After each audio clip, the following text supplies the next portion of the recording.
Happy first day of Christmas to all my friends in Glenavon and the gnome world. I'm Kat the Strange. I'm one of the grand chefs of the Kingdom of Glenavon, and today I'm going to share a beloved dessert that has been known throughout the millennium in two separate forms. Those forms you know best as cheesecake. Yes, we're going to go back to the oldest cheesecake that is on documented record, and then we're going to do a 14th century cheesecake called a SAMBOCADE, which is a cheesecake of elderflower and rosewater. But first, these aren't great sleeves to cook in, and you can't see all of my hat, so imagine that. Give me just a moment so I can change. That's much better. After all, we need a good hat, but you don't need that much hat to do some amazing baking. So we're going to start off with the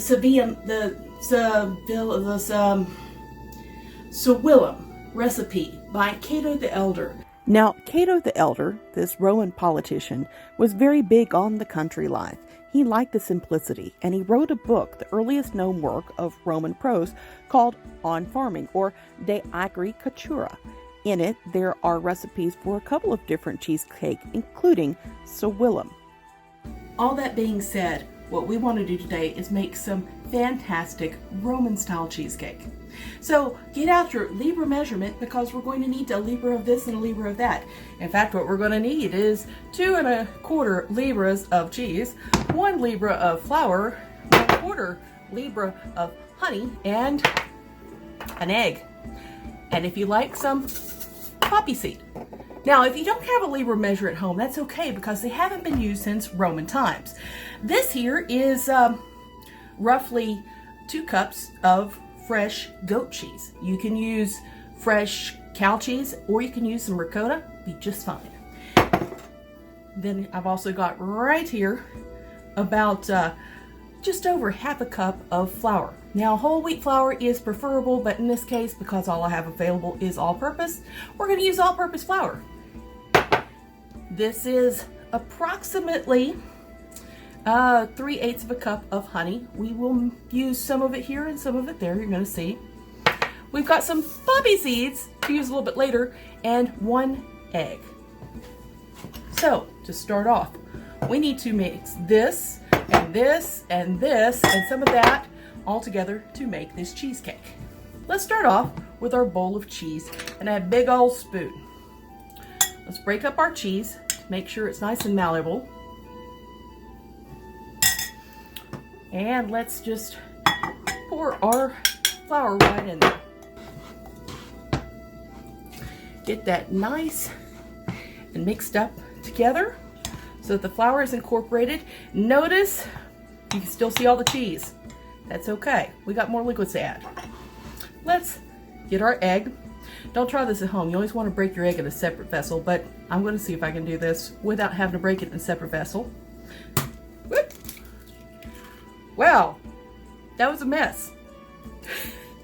But I managed to keep the shell from getting in there. Wash your hands. It's okay that the egg broke, because, well, we're going to break the egg anyway, right? Let's mix our egg in there, get that nice and incorporated. And then we're going to take about 2/3 of our honey right here and just drizzle it right in. Doesn't really matter what kind of honey you use. I prefer the sort from bees. This is actually buckwheat honey because it's what I had available. Notice I have a little bit left. We're going to use that later. Let us mix up our ingredients.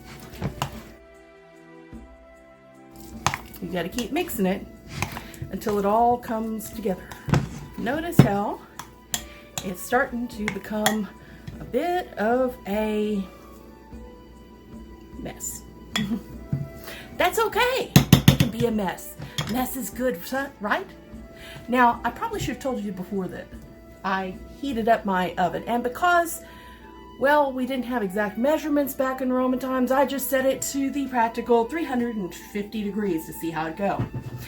And I buttered a crock. a nice piece of pottery, something that's going to be very similar to what would have been used back in Roman times.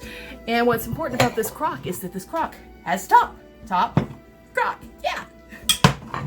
We're going to take and form our SAVILLUM, our cheesecake. Got all nice and mushed together. I'm going to set that to the side, hopefully not make a mess.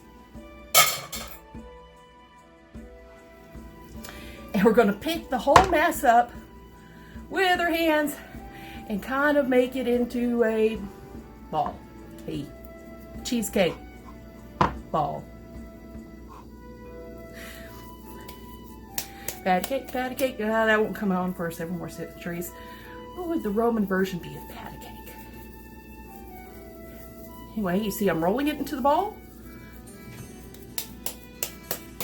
Patting it flat. Making sure it's not too nasty.